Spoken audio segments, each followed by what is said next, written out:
It will be an extension of what we are already doing to be further developed and further defined. Like you said, it's a new topic, kind of a buzzword, but it is becoming part of the responsibility of the supply chain. And as we are dealing with the IPPs and EPCs and financial institutions or owners of the assets, those are exactly the specific examples of companies or firms who would ask for these kind of services or require for companies to do something with this topic. Hello and welcome to the Solar Maverick Podcast, where solar meets entrepreneurship and experience. I'm your host, Benoy Thanjan, so let's get into it.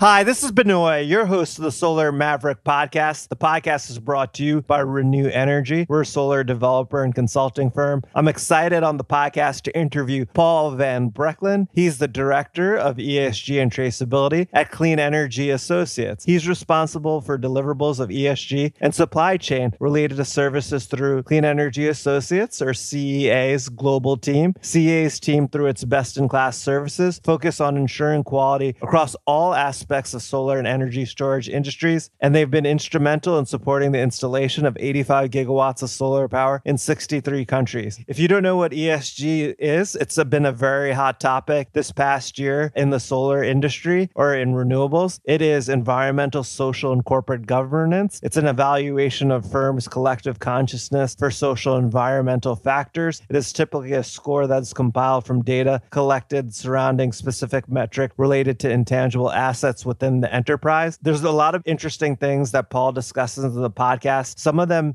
is what is ESG and specifically related to supply chain. He also talks about the importance of traceability now and how they're providing traceability audits of raw materials. And also he talks about the new traceability protocol that allows solar companies to ensure ethical supply chain. That's something that SEIA, the Solar Energy Industry Association, released, which was helped by Clean Energy Associates. And he also goes into the U.S. government Withhold release order, WRO, with alleged forced labor. And we're finding that this is having an impact in imported solar equipment coming into the United States. I hope you enjoyed this episode of the podcast. Thank you for listening. Let's get into it.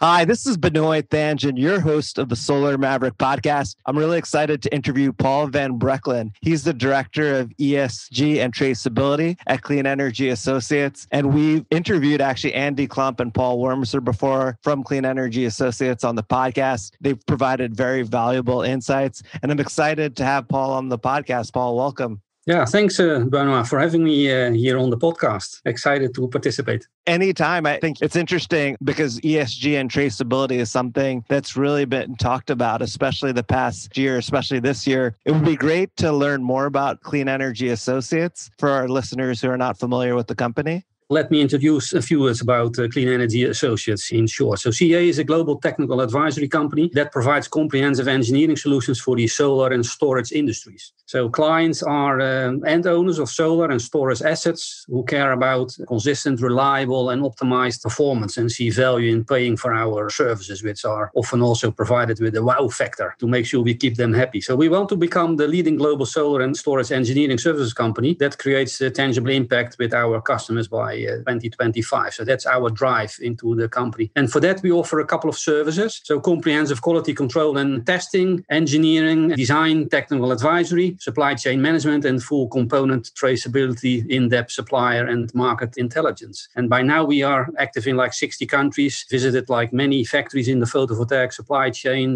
with 90 gigawatt of projects, value of 75 billion in the industry, not too recent, but also like 4 gigawatt of storage facilities. And that's all being built up by Andy Klump, the person who you referred to in the last 13 years, with a base in both the US and in China. We've got quite a few people on the ground in China. And you're based in Shanghai as well. That's where the company's from. Yeah, yeah. Is that the primary headquarters of the company? I know there's multiple offices all over. Yeah, the main headquarters of the firm is in Delaware in the US, but the kind of the corporate headquarters where all the activities are, or quite a few activities are coordinated, and where Andy is based is in Shanghai. That's very helpful. And I'm excited to learn more about your role at CA. Can you talk about what you're doing as Director of ESG and Traceability? Yeah, let me elaborate on that.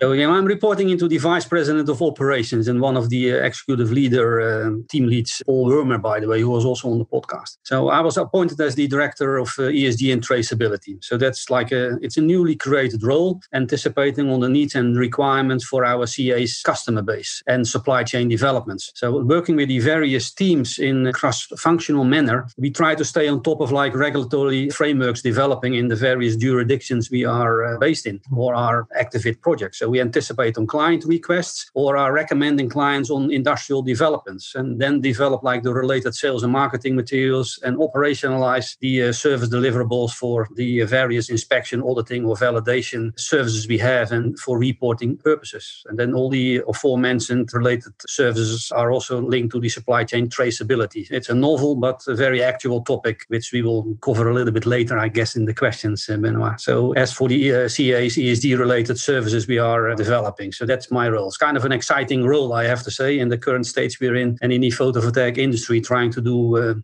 some good to the world also by trying to increase the implementation of renewable energies on a large, even global scale. Yeah, definitely. That's really helpful to understand. And it would be great if you could talk about your background before CA. I mean, it's amazing how much experience that you have and perspective that you could bring to the position. And it would be great to hear about your background before joining the company. Thanks for that. I'm an engineer, which was also a question raised when I joined, but I'm a bit out of the normal mainstream engineer because I grew up in the countryside in the Netherlands, attended colleges and universities, but they were all related to the agricultural field. And in the Netherlands, you can be an engineer on the technical side or on the agricultural side. Those are the only two universities where you can have that title as an engineer. Yeah, anyway, so I started my career in the testing, inspection and certification field, the so-called TIC industry. Might be a term which you come across or you will hear often, but it stands for testing, inspection and certification. So I joined a Swiss company called SDS back in 1994, and that was kind of an era with a very big focus on health and environment. So I kind of became heavily involved even on a global level by running a competence center with product labeling, certification, traceability, carbon offset verification, which by the way is also an element of the ESG. Yeah. The environmental part of it. So chain of custody solutions for clients, but also supporting through that same competence center, subsidiaries in many countries around the world. So I had the opportunity and the luck to be able to travel to 55 countries, which kind of is the reason why I ended up in Asia, because I fell in love with Asia, but also with the opportunities he had and the developments you could see in countries like China and India at that point in time. So I came here since 1998 already traveling into China, but based here since 2005, because then I joined the competition,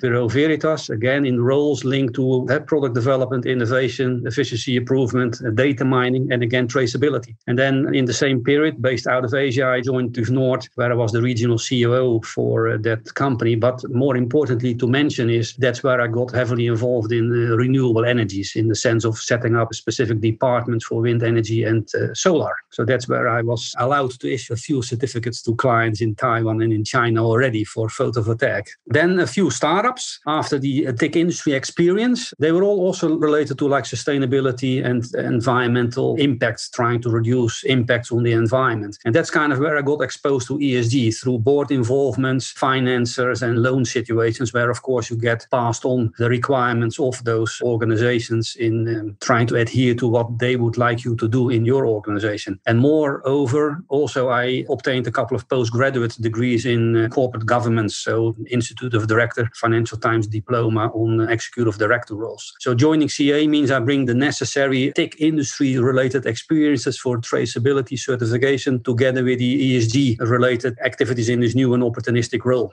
Yeah, that is amazing to hear your background and so much experience in ESG and traceability before it's become, popular and really a unique sort of experience that not many people have. So that's really interesting. Yeah, thanks for that, Benoy. Yeah, looking forward to the further development of this role within CA indeed. Yeah, definitely. And probably not all our listeners are familiar with ESG. Can you talk about what ESG is and define it and tell us why it's important? Yeah, it's a bit of a new buzzword, which is maybe not the right term to use, by the way, but E stands for environment, social and governance. And it's kind of related to what we call like the triple bottom line reporting or triple annual reporting. It comes like kind of out of Europe, where those requirements were like written down. And it's often related based on companies' responsibilities around disclosing information in their annual obligatory reporting requirements. So it's not only like financial reporting. If ESG is being implemented, it very often means it's like an annex to a corporate governance code. And they are trying to explain this simplistically is, this is often linked to like exchanges in jurisdictions. So they act in favor of the companies and they put requirements out there where companies have to do like annual reporting. And then an annex means the ESG annex would mean they also have to disclose information related to environment, social, and more stringent corporate government aspects. So it's really the annual reporting which kind of drives it. And the reason behind it is that the world is evolving and developing. We already mentioned like renewable energies is becoming important, impact to the environment, and the same applies here. So companies are not only required to maximize like shareholder value. Nowadays, there is also like involvement from the outside forces. Let's call them stakeholders. So there's also like stakeholder involvement and requirements to look into those parties, like inside organizations. As you know, your employee could be a stakeholder. Your shareholders, of course, are stakeholders, but it's also like the surrounding environment which you could be impacting people living there. If it would be a certain industry with emissions, for example, or you have to do something with your waste management, which should not go into effluent in the surface water or whatever. So those are items where people really have to look into. And those are kind of requirements which you see in the ESG requirements linked to the stock exchanges often. So you got the corporate governance code, can either be from a country or the corporate governance code is run through the authorities then being provided to those stock exchanges. And then there is often an annex as a evolvement and development into the ESG related requirements, which then the exchanges expect to see in the annual reporting. Oh, that is really interesting to understand that. And it would be great to talk about, obviously, we talked about how Andy Klump and Paul Wormser from CA has been on the podcast. And we know that CA operates in quality assurance, engineering, supply chain space. How does like ESG tie into what CA is currently doing? In our current factory auditing services, we are already involved in schemes and codes like OSAS, which stands for Occupational Health and Safety, or EHS, which stands for Environment, Health and Safety. So those are codes which companies are certified to, or where, for example, buyers or financial institutions are already requesting to look into those kind of matters. So those are already like elements of audits or validations we are performing. And then the latest development on the traceability related audits for the supply chain integrity means that we are touching already on the various ESG related components. There's not like one global standard out there, but like I said, in those codes, there are elements which ask for waste management or environmental impact assessments or various KPIs being defined, which you measure or try to reduce because it has an impact on the environment. And on the social side, responsibilities for dealing with the safety of your staff or PPEs, these kind of matters, or passing off kind of labor codes if they are relevant to the people you're dealing with. So looking at the employee impacting situations, passing one of those responsibilities, these are already like elements of ESG, Benoy. So it will be an extension of what we are already doing to be further developed and further defined. Like you said, it's a new topic, kind of a buzzword, but it is becoming part of the responsibility of the supply chain. And as we are dealing with the IPPs and EPCs and financial institutions or owners of the assets, those are exactly the specific examples of companies or firms who would ask for these kind of services or require for companies to do something with this topic. So it will just be a further extension of the CA portfolio of services. Definitely, it sounds like a natural fit to CA's services. And it sounds like, as you mentioned, that it's really the supply chain portion and traceability portion related to ESG, not all of ESG, specifically that aspect of it, which makes a lot of sense. Yeah, the traceability part is indeed, it is one of the aspects of an ESG requirement, yeah.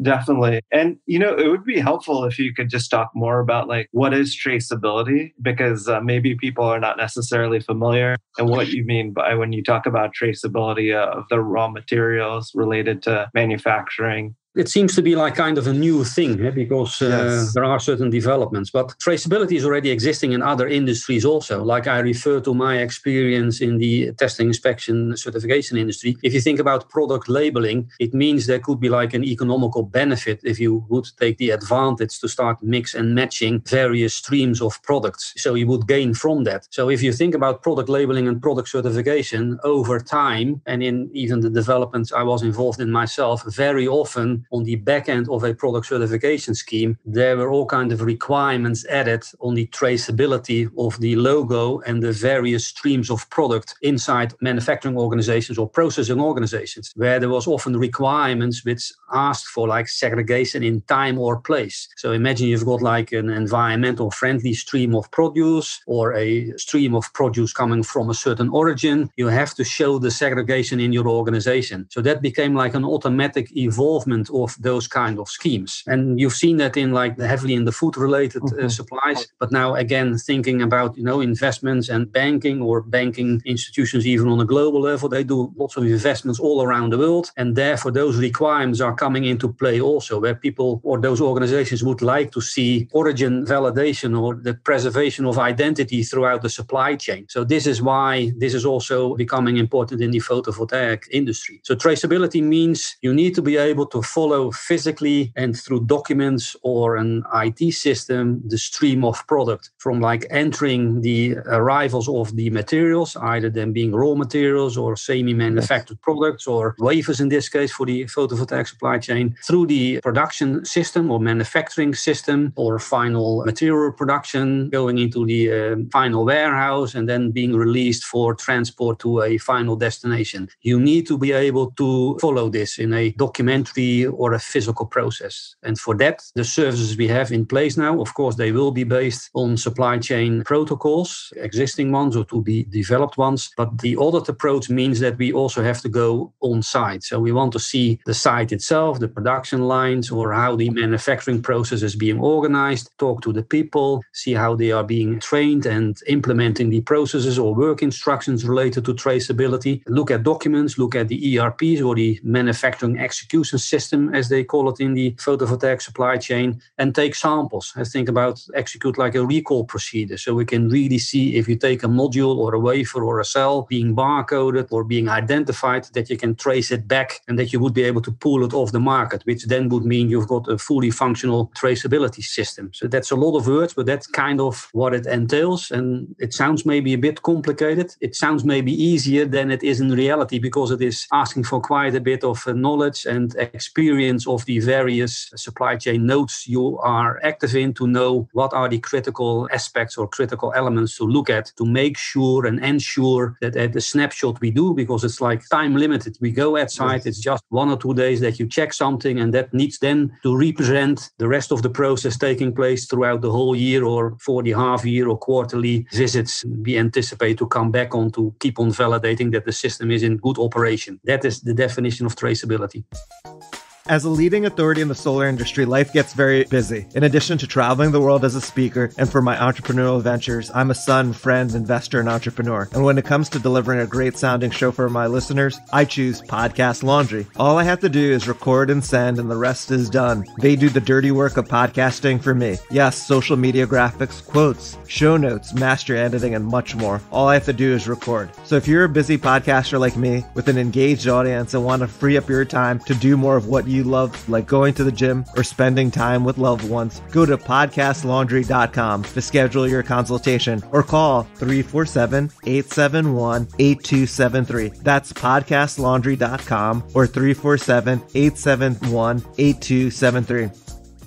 Yeah, that is great explanation. I really appreciate you going into detail, because I think you were able to explain it. It makes sense. There's a lot of complexity that is required. And I wonder how many solar panel manufacturers really have those traceability functions like in-house. That's kind of a new development, Benoy, in that sense. It kind of goes back to the current situation we are in, where there's lots of questions coming in. And if you allow me, it's kind of an anticipation on some changes in the legal framework of the United States, where where very recently there was like a WRO released, which is like the Withhold release order, which means so much as based on former legislation where it is completely forbidden to import any products into the US which might be produced with alleged forced labor. And on top of that, WRO was released, which means that if you export your products into the US and CBP, Customs Border Patrol, Customs would think that it is made with certain materials originating from a source of polysilicon related materials being used in the production process, they could withhold the shipment to be released into the States. So on top of that means there's like lots of questions coming in from clients about like, okay, can you help us with like a traceability solution? So like I said, the legislation and then the related WRO means,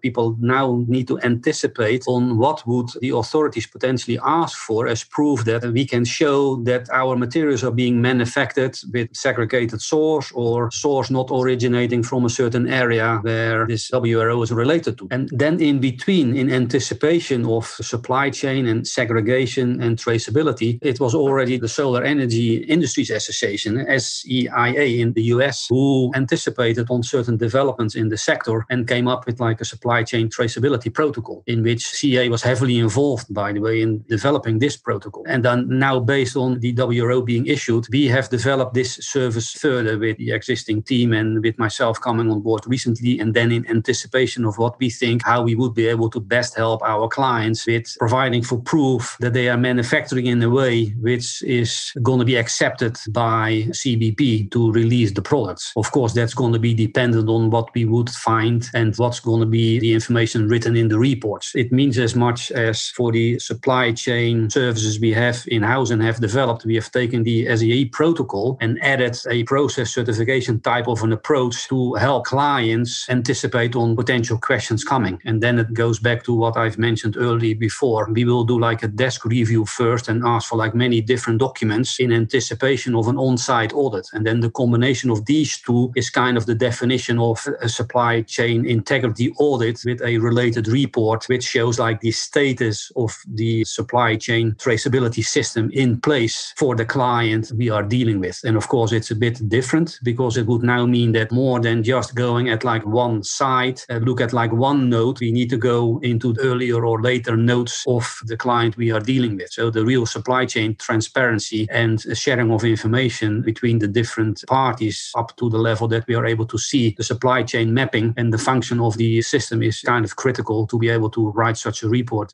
I know you talked a little bit about this before when I asked you to define traceability, but why is traceability important for solar firms or those trying to reach their ESG goals?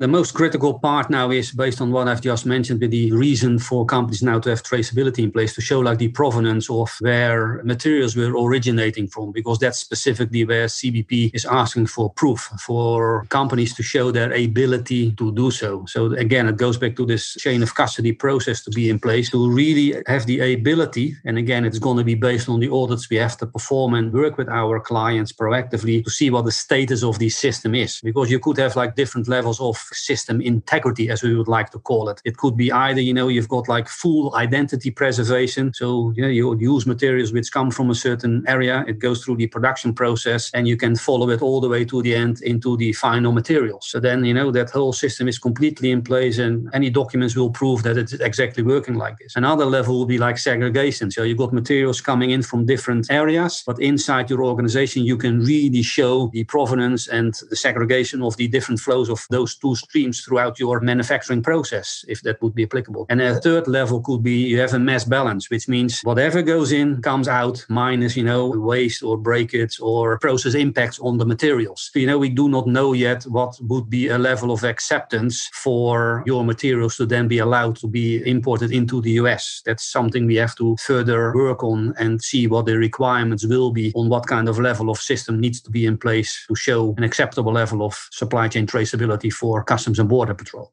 What is the future? I mean, it seems we're in the very early stages. Like, what's the future of ESG and traceability? Many questions are rising and many articles are written about ESG, and even scholars are writing many articles about it, even on an academic level. So it's kind of a new development in that sense, although it's already there for quite a few years. But, it's happening on board levels, but now it's drilling down to companies and implementing the execution side of organizations. So it's not only developed because of this WRO, it should not just be like a negative drive. It is happening because this this legal situation is created. What we would like to anticipate on, which is answering your question, is it has to be a positive approach because, ESG is out there. There are standards there. There are corporate governance codes. Annexes are being included in them, and it gets passed on. And it's especially driven by the financial and banking related financing environments. So it means they will start pushing it down into the organizations they are working with. And many of them are also our clients. So for us, for CA, it would really mean that, it is there to not go away. It will be an opportunity. So it's better to work on this like proactively, anticipating on future developments, then related, of course, to the photovoltaic industry. We already have like protocol there, which started in the US. And then on top of that, we developed that service portfolio, which it is for traceability, but we would like to try to call it already one of our ESG services, because supply chain traceability, interacting with your supply chain by passing down your values and your aspects you would like to look into as a firm or as a company, you will pass it down into the supply chain. And you need to proactively work on that yourself with your supply chain. So these will be services we will be developing further or are developing now because of the WRO coming out. But again, we would like to call this traceability service an ESG service for the future, because traceability is not going to disappear. I already mentioned we do all kind of auditing. We will develop this further by including this in it, traceability aspect, although many of the audits we do are kind of like the system management oriented, and this is more process oriented. So it still requires more specific knowledge of processes and specificities to look into. But you can add that into an audit team. So,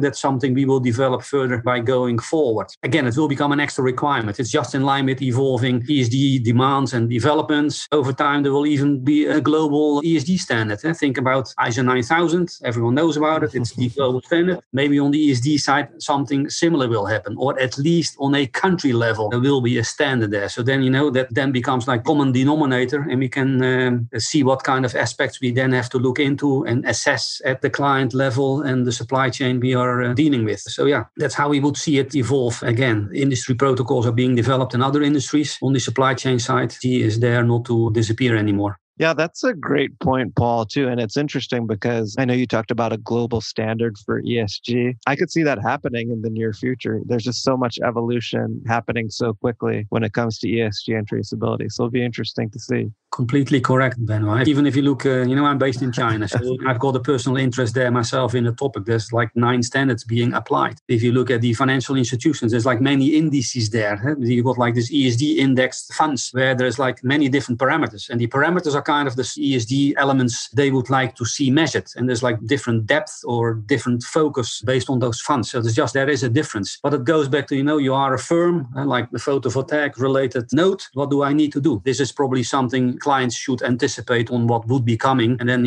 if you do a proper job, of course we will do, then it will be in line with hopefully those future developments and hopefully a more standardized approach to ESG. That's so interesting if you think about it, because just like the work with the traceability protocols that you did with SEIA, and then now what you're doing with ESG, you're basically creating a standard or procedure before things have got finalized to be proactive for your clients instead of reactive, and then creating basically your own standard that you hope to become the standard in the future. So that might be too much of a final goal. At least it should be an anticipating of what could be coming as like a sector or an industrial evolvement. But it's not so much different as what I've done in some of the other industries, exactly similar. And it's kind of in the CA DNA of the staff we are having anyway, because people are so in touch with the clients, and because of the different services we have got so much market knowledge and regulatory knowledge and networks where we are most probably able to anticipate or define certain future developments. And therefore we can deal and discuss with our clients like, okay, you are at this stage. Maybe it is good if you work together in trying to prepare you for what we think is going to be part of the future. And I've done that in agricultural industries. And as a matter of fact, some of them have become global standards, as well as the code of conducts, even on the social side in the agricultural world, as well as chain of custody schemes. So I think if we, with the great group of CA people we have, if we can indeed keep on dealing with the clients in such a manner, yes, I think we are able to come up with services which anticipate on future developments and add great value to clients and keep them prepared for their future also. That is key, adding value to your clients and being proactive. And it's just related to all the services that you're already offering. This has been an amazing interview, Paul. You provided a lot of great insights about ESG and traceability and what CEA is doing to lead that and innovate. It would be great if you could tell us how can our audience learn more about CEA and you specifically? Like I said, I recently joined, but there's many things happening in CA on the social media side and trying to share information with clients or the photovoltaic industry and audience. So the recommendation will be, one, to check our website, www.ca3.com, with quite a few podcasts and different webinars, interesting topics, actual ones, or providing great in-depth industrial experience sharing through those webinars. So that's like a great recommendation. Check the website, the LinkedIn page, where many posts are done with people across the world from the CA community sharing topics and information. So LinkedIn is also a very good platform to follow what CA is doing. If you would look at LinkedIn and you would look at the website, you would also see that on the 29th of July, there is again a webinar being organized, which of course is another way to keep in touch with CA and the folks we have who are sharing their information and knowledge with the photovoltaic industry. And I will be part of that one also if you would like to know more about me and more about traceability and the CA services, Benoy. Definitely, that's great, Paul. We'll have these links in the notes of the podcast. I appreciate your time, Paul. This was really helpful, and thank you again. Many thanks for having me. A great honor to be on the Solar Maverick podcast of yourself and be able to share the great work CA is doing and what we are developing services for traceability and the future development of ESG and servicing and helping our clients. So many thanks for providing this platform and the opportunity to speak with you today. Anytime. You're welcome, Paul. Thank you for providing these valuable insights.